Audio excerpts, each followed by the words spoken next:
Tepat tanggal 11 Maret 2023, anak saya ini kos saya bikin di Kerawang. Karena dia kuliah di Unsika Kerawang. Jadi seminggu sekali dia pulang toh. Pas hari Sabtu itu dia pulang pagi. Ketemu waktu makan siang, kita makan siang bersama. Pas makan bersama itu dia ngomong. Aku mau izin ikut part-time ya. Gak usah lah nak. Fokus aja sama kuliahmu. Iya, nggak usah lah, Dek. Ada aja. Ini nggak akan ganggu kuliahku kok, Mak. Selama libur semester ini aja, Mak.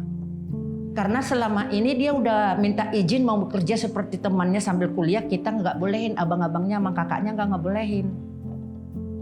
Pas Sabtu itu dia ngomong, pas lagi kita makan itu saya udah nggak bisa nolak. Kamu udah ngomong sama abangmu, nak? Belum, Mak. Akhirnya saya telepon anak saya dan kakak-kakaknya. Iya, Mak. Ini adekmu sore mau ikut part time segala. Gimana menurutmu bang? Kalau mama udah setuju, buat apa itu part time? Udah, Mak. Dewasa ya. Jangan bikin kayak anak SD. Yang harus diawasi terus. Biarin aja, Mak. Akhirnya karena abangnya dan kakaknya ngomong udah, Mak, biarin. Akhirnya saya ya dalam hati mengizinkan iya atau tidak berat sebenarnya. Sebelum dia berangkat dia salim saya, peluk saya. Udah rapi kan, Mak? Udah, Nak. Hati-hati ya, jangan ngebut. Berangkat ya, Mak. Ya, Pak. Ya, hati-hati ya nak. nih terima berkat dulu ya. Karena saya selalu bikin sama anakku asal mau keluar dari pintu, tanda salib di jidatnya, Tuhan menyertaimu, Nak. Hati-hati ya. Ya, berangkat, Mak.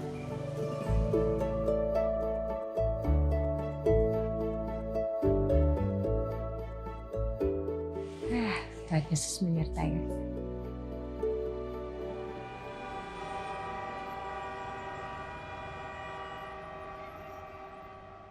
Dapat jam 12 malam, saya telepon. Pulang jam berapa, Nak? Iya, Mak, ini baru mau tutup. Saya jawab, udah, Nak, jangan pulang.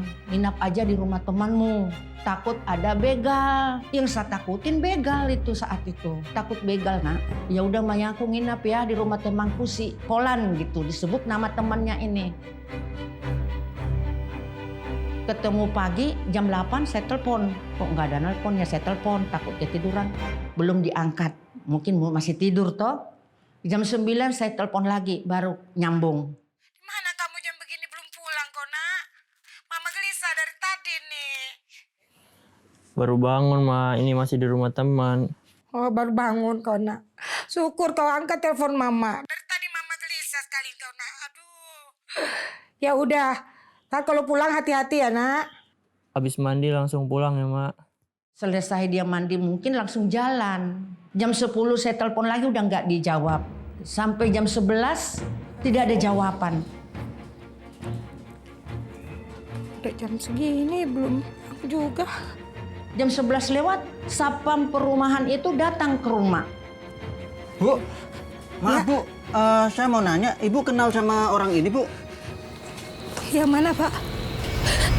Ya Tuhan Yesus. Pak, ini foto anak saya Pak. Anak saya kenapa Pak?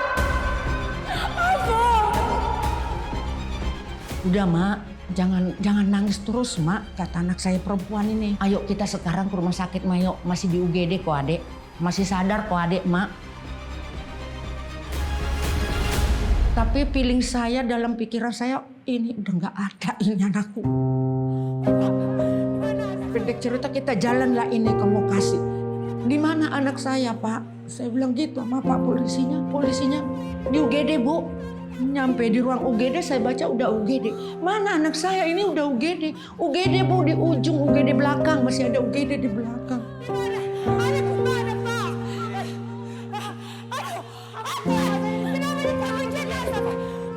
Sampai di belakang ujung ternyata ruang jenazah di paling pojok. Anak saya sudah di kantong jenazah.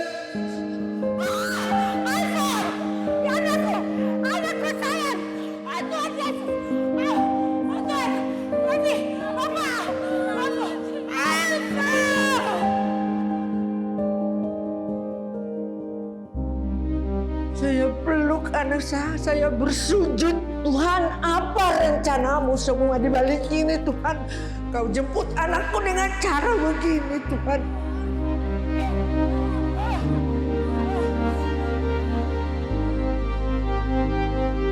Saya pingsan, anak saya yang 3 juga pingsan sudah. Semua kita udah pada pingsan, udah kalut. Maret 2023 di makam. Selama dia pergi itu saya orang stres. Untungnya anak-anak saya itu juga menguatkan saya. Keluarga itu menguatkan saya.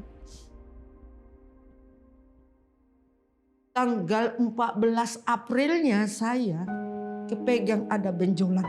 Kok ada benjolan? Gitu. Saya panggil anak perempuan saya yang 2. Iya, Mak. Sini nak. Kenapa, Mak?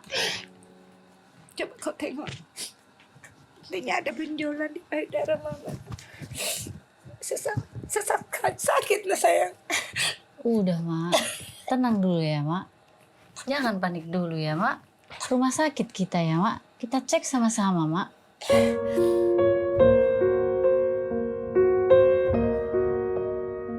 Awalnya itu kan kita biopsi mama dulu. Terus begitu hasilnya keluar, kita ketemu sama dokter jelasin apa hasil dari penyakitnya mama. Dari hasil tes biopsi ini menyatakan ibu terkena kanker payudara ganas stadium 2.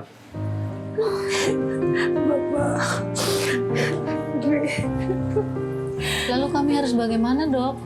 Untuk menghentikan atau memperlambat pertumbuhan kanker, ibu segera menjalankan rangkaian kemoterapi sebanyak 8 kali. Apa lagi Tuhan cobaan yang kau berikan bagi hamba? Engkau sudah mengambil anak hamba dengan cara begitu Tuhan. Saat ini hadiah apa lagi yang kau berikan bagi hamba Tuhan? Apa rencanamu bagi hamba Tuhan Yesus?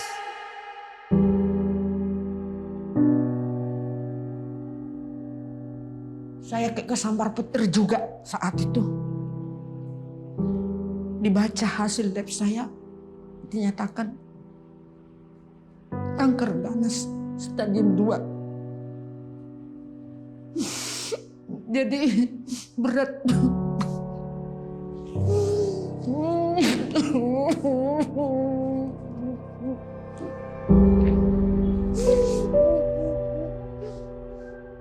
Ya ampun, apalagi ya Tuhan gitu. Baru bulan kemarin adik saya dipanggil sama Tuhan gitu. Kok sekarang ketahuan mama sakit kanker. Kita cuma bisa kasih kekuatan ke mama, terus bilang ke mama, yang kuat ya Ma, kita sama-sama jalaninya.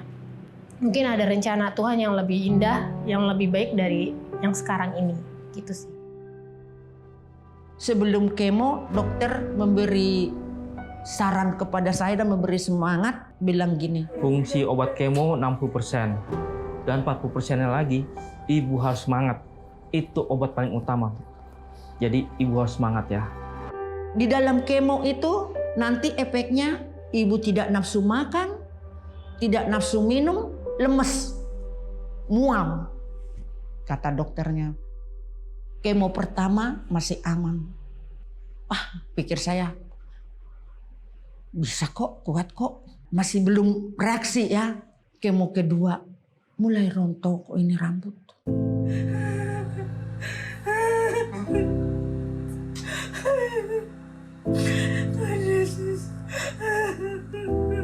Bangun tidur rambut saya pungutin udah segepok-gepok. Kemo kedua udah rontok itu. Kemo ketiga masih aman tubuh saya, tapi rontok rambut ini makin habis.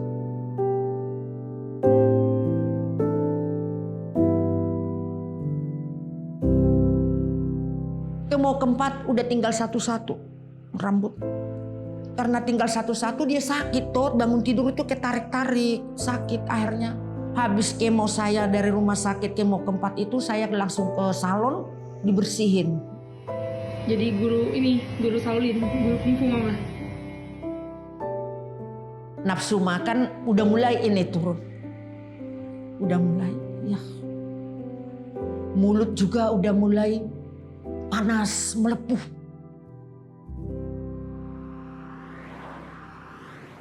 Sampai di rumah saya botak begini dilihat suami. Suami juga lagi pergi langsung ke salon. Ikut botak. Bersama kita ya, Mak. Suami bilang gitu, saya nangis. Enggak, kamu aja kok sama kita rambutnya botak.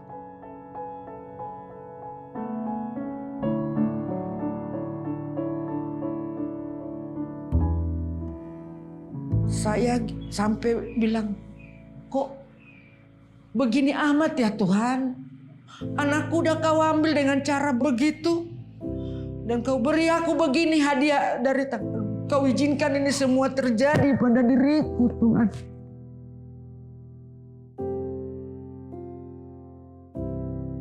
Kemo kelima itu saya drop sekali Kak. Mau balik gini kayaknya tulang ini kayak mau remuk. Gak bisa bangun, gak bisa duduk, gak bisa balik badan. Badan panas tinggi.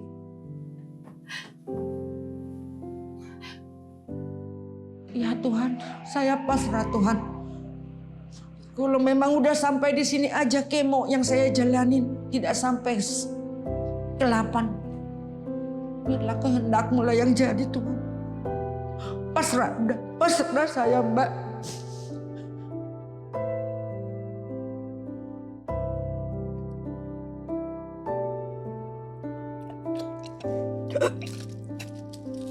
Kuat ya Mak ya.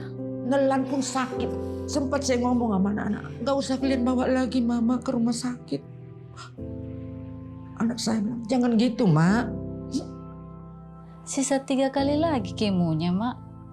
Yang kuat ya Mak ya. Berdoa terus sama Tuhan Yesus ya Mak. Kemo ke-6, ya makan yang tadi doang ya gak nafsu gitu. Tapi saya paksa selalu.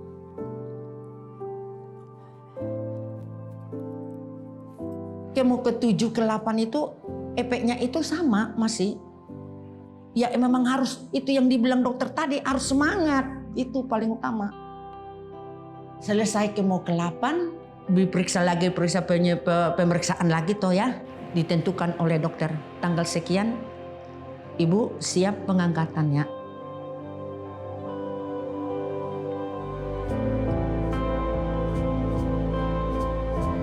Keluarga kita berdua berpegangan tangan lagi untuk mau ruang masuk operasi. Sadar ruang operasi, di situ saya, Tuhan, masih Kau beri aku napas kehidupan Tuhan. Saya pegang dada saya udah diperban.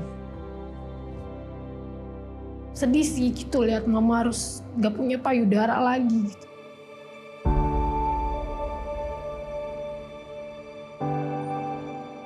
Kami lihat hasil pengangkatannya itu besar banget, dagingnya diangkat semua.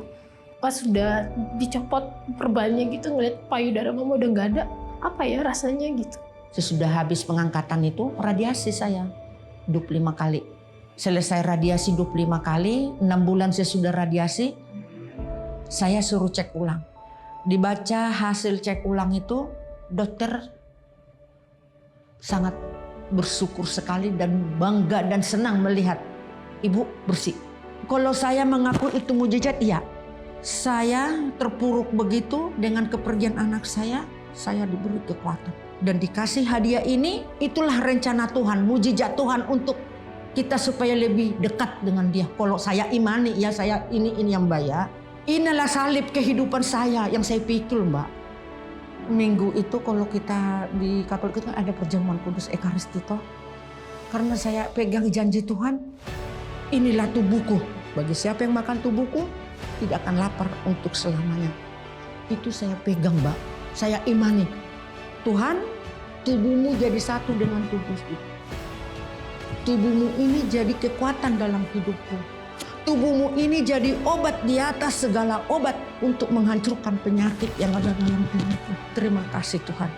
Engkau beri aku kekuatan untuk memikul salib kehidupanku ini. Jadi bagi yang sesama dengan saya mengalami penyakit kanker begini, harus semangat. Tuh, semangat paling utama. Terima kenyataan, semangat dalam hidup dan berdoa. Jangan lupa berdoa. Karena hidup tanpa doa sia-sia.